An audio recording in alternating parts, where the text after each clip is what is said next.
Bonjour les enfants. Aujourd'hui, je vais vous lire l'histoire de Grand Loup et Petit Loup. Grand Loup et Petit Loup. Est-ce que tu es prêt? Alors, on y va.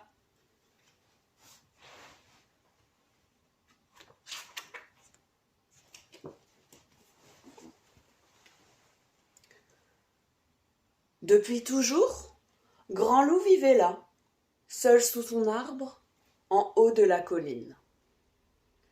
Puis un jour, vint Petit Loup. Il arriva de loin, de si loin que Grand Loup ne vit d'abord qu'un point.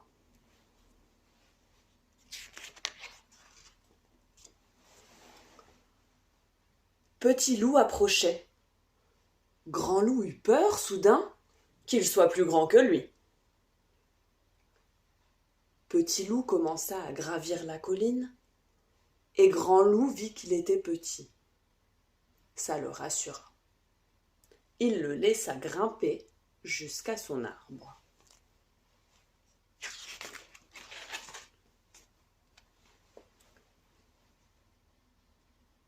Petit Loup resta toute la journée sous le grand arbre de la colline. Maintenant, sous l'arbre, ils étaient deux, Grand Loup et Petit Loup. Ils ne se parlaient pas, ils se regardaient un peu du coin de l'œil, comme ça, sans méchanceté.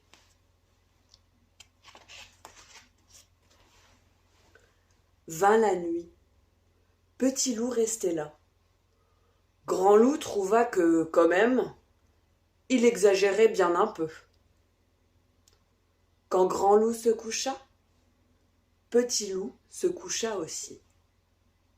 Alors Grand Loup vit que Petit Loup tremblait un peu du bout du nez, et il tira vers Petit Loup un petit bout de son drap de feuilles. « C'est bien assez, pensa-t-il, pour un si petit loup. »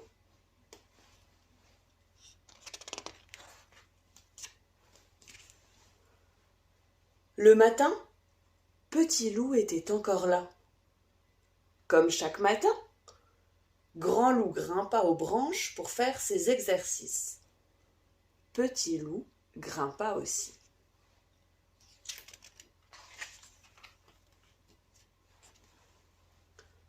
Grand Loup le regardait. Il eut peur soudain que Petit Loup grimpe mieux que lui. Mais Petit Loup dut s'y reprendre à deux fois. La première fois, il tomba sur les fesses. Il cria « Oui !»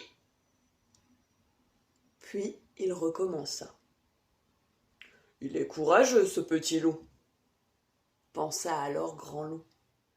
Et il le laissa grimper aussi haut que lui et faire des exercices.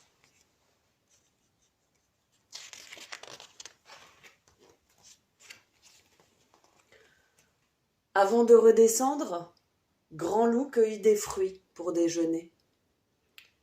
Il en prit un peu plus que les autres jours, puis il prépara son repas. Petit Loup descendit derrière lui. Il n'avait rien cueilli. Grand Loup mangea.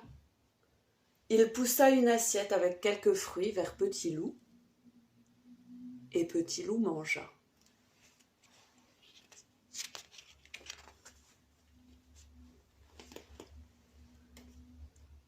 Après manger, Grand Loup s'en alla faire sa promenade.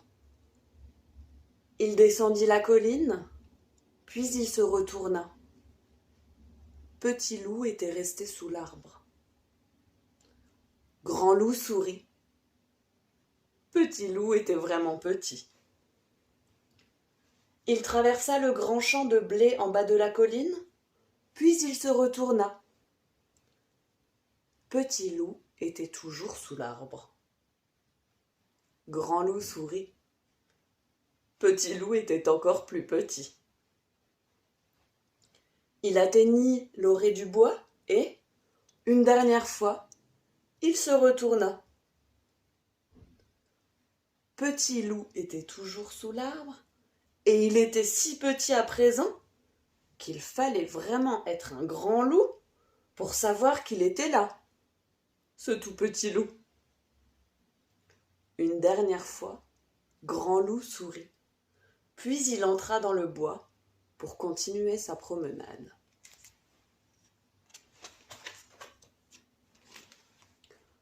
Le soir, quand Grand Loup sortit du bois, sous l'arbre, il ne vit rien.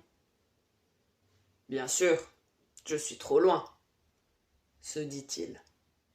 Il sourit. Il atteignit le bas de la colline après avoir traversé tout le grand champ de blé, et sous l'arbre, il ne voyait toujours rien. « C'est bizarre, » se dit-il. « Le petit loup était quand même pas si petit. »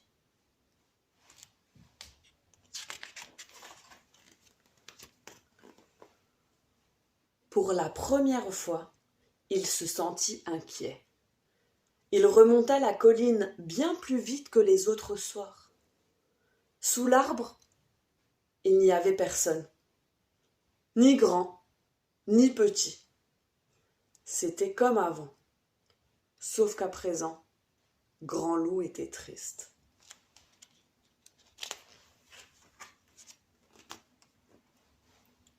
Pour la première fois, ce soir-là, Grand Loup ne mangea pas.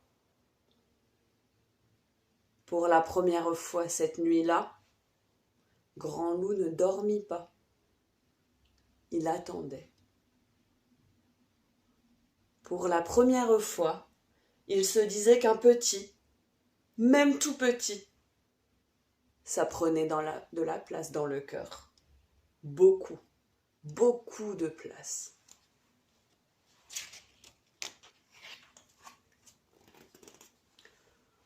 Le matin, comme chaque matin, Grand Loup grimpa sur l'arbre. Mais pour la première fois, il ne fit pas ses exercices. Il regardait au loin. Grand Loup regarda longtemps. Au loin, il n'y avait toujours rien. Il se dit qu'il était capable d'attendre encore plus longtemps qu'il n'aurait jamais cru.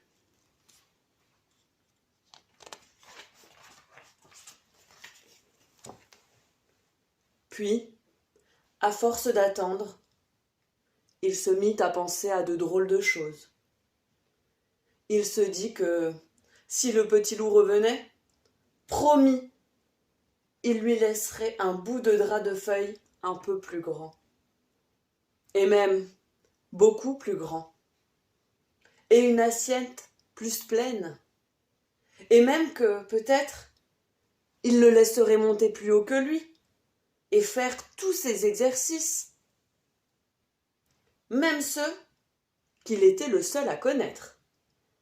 Il se dit tout cela et bien d'autres choses encore. Et il continua à attendre.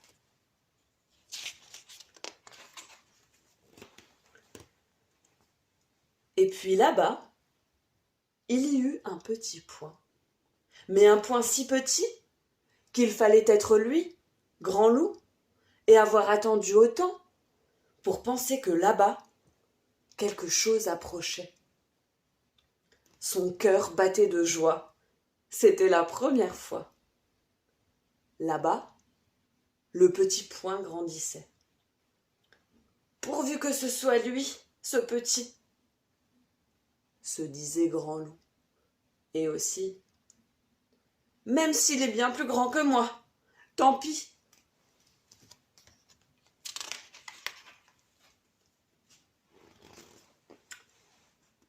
Il n'était pas plus grand, il était toujours aussi petit. C'était bien le petit. Petit Loup gravit la colline, puis il s'assit sous l'arbre. « Où étais-tu » dit Grand Loup. « Là-bas » dit Petit Loup, sans rien montrer. « Sans toi » dit Grand Loup. « Je m'ennuie. »